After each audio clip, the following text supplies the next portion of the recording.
Hi guys, magtatanggal tayo ngayon ng mga damo dito sa pagtataniman ko ng kamote at saka balinghoy. So ang gagamitin ko nga pala ay itong asarot. Ito ay kay Papa. So yung hawakan niya nabali na. Kahoy lang yung nilagay nila dito pero nabali na siya. Pero itong talim niya napakatibay pa rin at saka ito ay makapal. So magtatanggal tayo dito ng mga damo.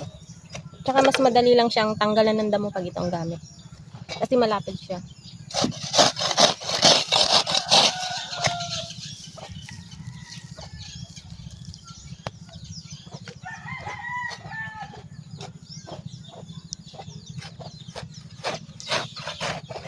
Dali lang.